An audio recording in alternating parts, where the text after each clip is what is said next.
I'm headed out to Cycle Gears Bike Night. They have one once a month. I think it's the first Tuesday of the month.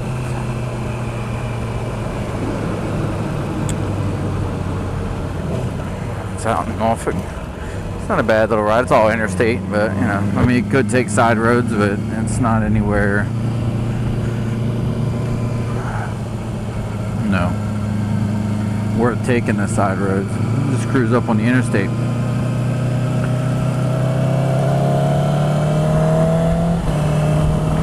Still got this little mirror.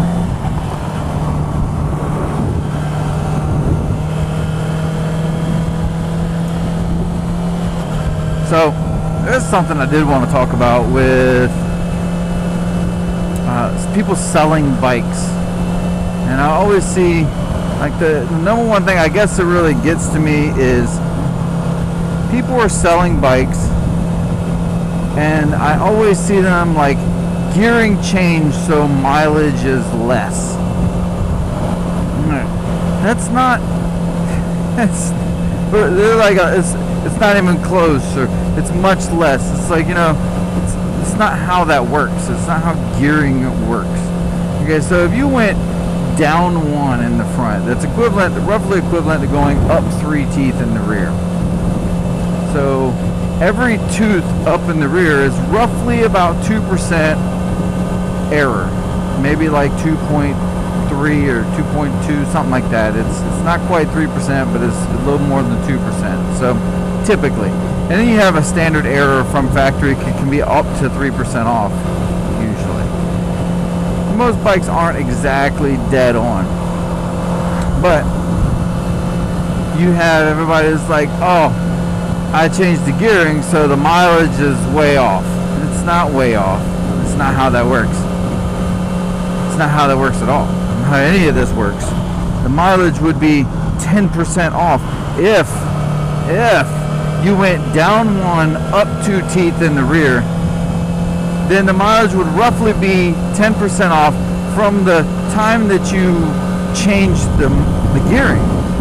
So if your bike has 20,000 miles on it and you change the gearing as soon as it rolled off the showroom floor, it still has 18,000 miles on it.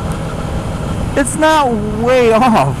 It's not some hoity-toity number like people are just grabbing like, oh, it's probably got like 13,000 miles on it. Like, no, it's not off by that much. It's off by like, it's off by 10%.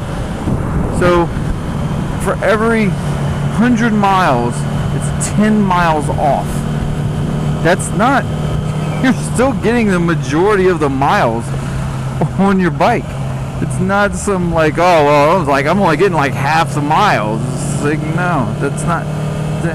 You'd have to go up 25 teeth in the rear. You know what I mean? If you have a 40 tooth sprocket in the rear stock, which is pretty small for a stock sprocket, I mean, usually it's at least a 42. You'd have to be like, what?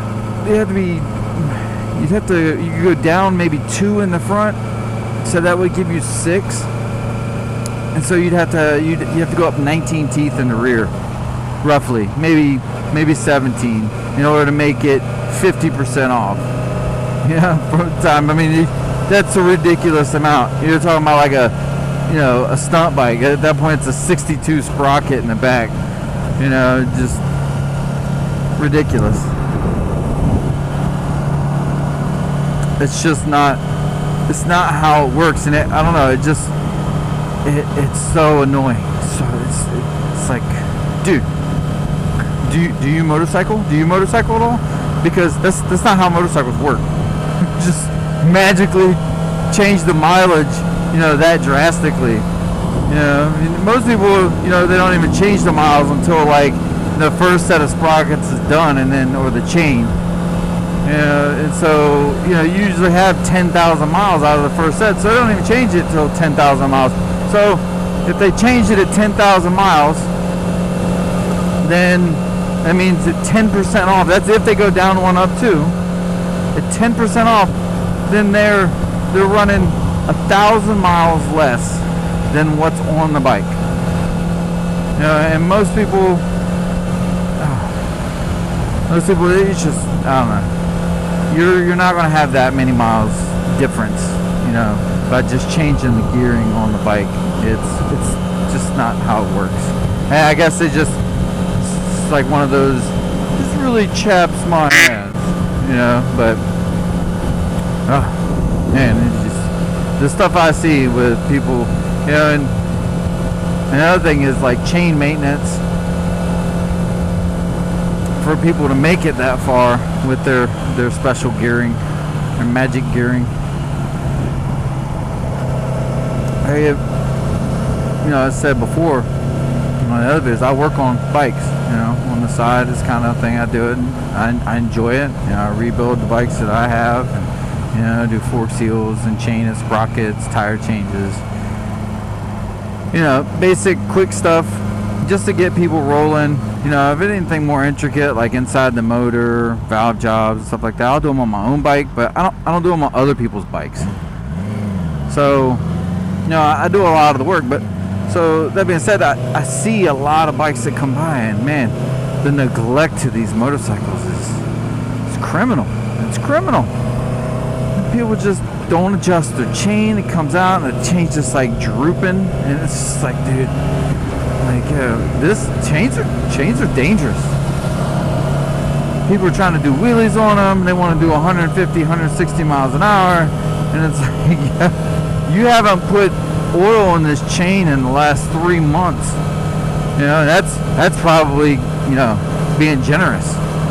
Some of these guys are out here running thing, and trust me, when you go to a shop or you go to somebody that knows anything about motorcycles, and they're like, dude, your chain needs oil, and you're like, yeah, I oiled it the other day.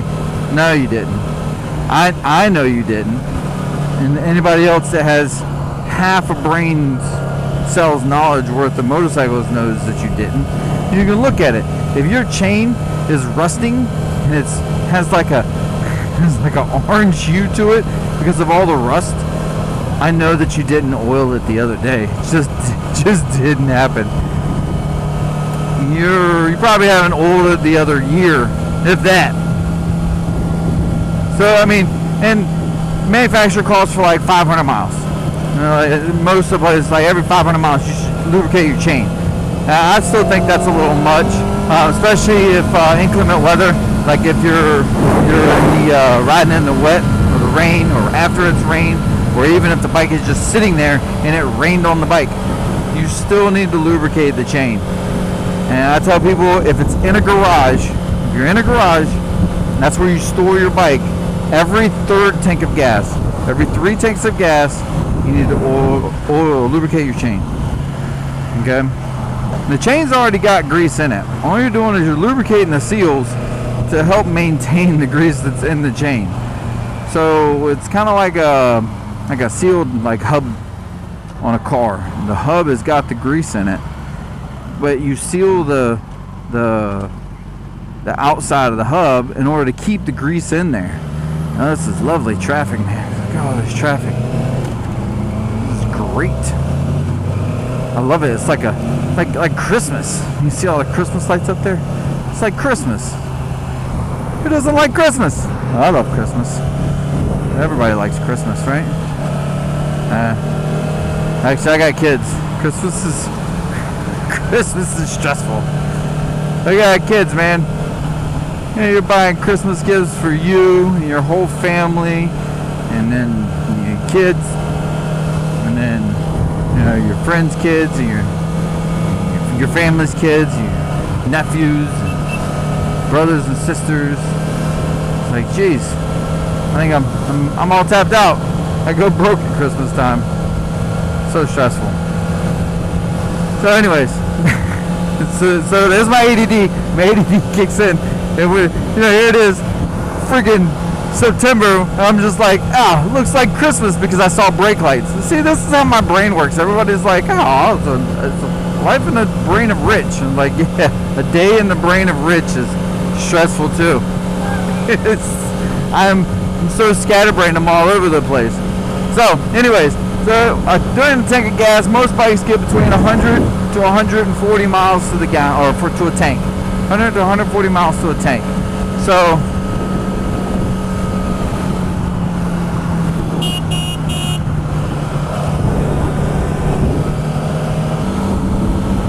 alright, so you roughly get 100 to 140 miles to the tank, which if you got 140 miles would roughly be, 420 miles to the, and then you would do like lube up a chain. Usually it's more like 400 miles, which I think is more than enough.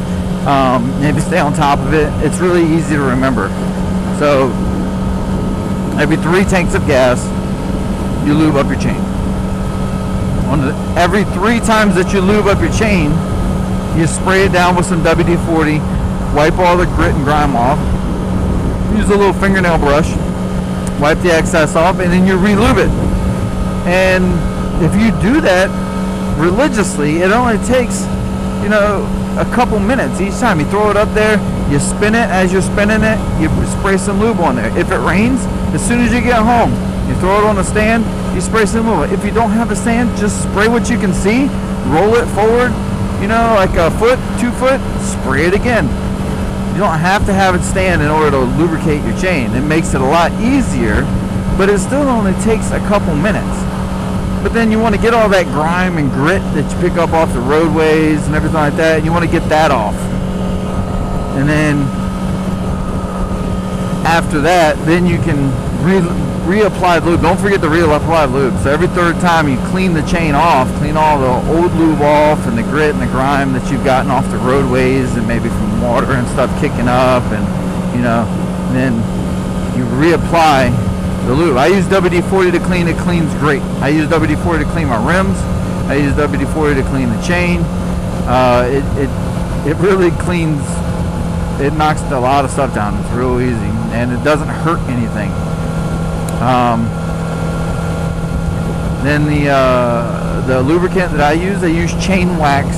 All you're trying to do is there's O-rings in the chain. You're trying to hydrate those little O-rings in between the chains. O-rings or X-rings, whichever chain that you happen to get. Those are the ones recommended for street use.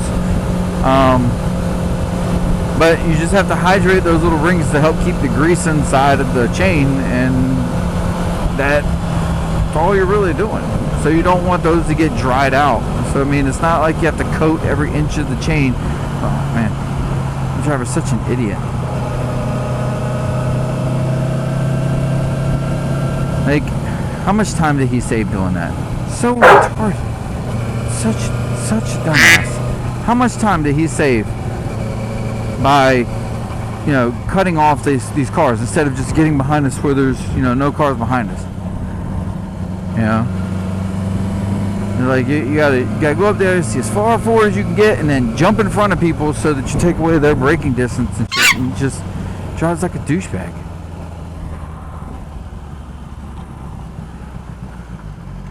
Y'all want to see what a douchebag looks like? That's what a douchebag looks like. Idiot. So that's the end of chain maintenance. That's really all you do, and you just keep an eye on it. Make sure that you check the chain slack in it. It's in your manual, or a lot of times it's written on the swing arm. And all you do is just, it's like usually like 25 or to 30 millimeters, which is like 0.8 inches to 1.2 inches. So that's all you really want to do. So I usually try to err around 1 inch. Now there's other ones like the BMW is like 40 millimeters to 50 millimeters is the chain slack, which is 1.5 inches to 2 inches roughly. And so that's the chain slack that you want on like the BMW S1000RR. I just remember that one because it's so large. Usually 2 inches is pretty much the max for the chain slack on a sport bike. And like Harleys and stuff that run belts, their thing's so ridiculously tight, it's not even funny.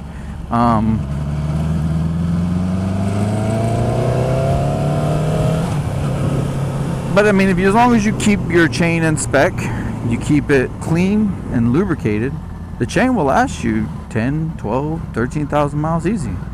And as long as it's taken care of, you'll go through, 2-3 sets of tires before you need to replace it. But you got to take care of it. And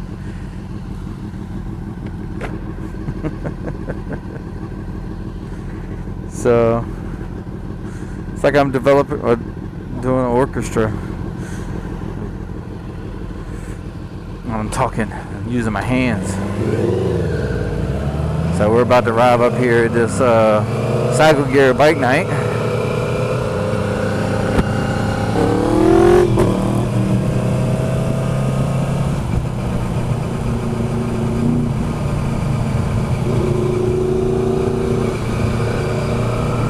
And we'll see what's going on here. So in any event, that's a quick thing about my little rant about the people trying to sell chain and sprockets as some magic thing that completely changes your mileage on your bike, and then trying to keep your chain and sprockets well maintained. And when you do put chain and sprockets on, I would suggest steel sprockets unless you're trying to be a drag race star. I mean, awesome drag racer, because I mean it's not you're gonna wear out an aluminum sprocket with the chain. You wear it out twice as fast, so there's really no benefit unless you're looking for that weight savings, and unless you're trying to get those tenth of a second off the quarter mile, that weight savings is not really worth it. So just go with the steel sprockets. Much easier.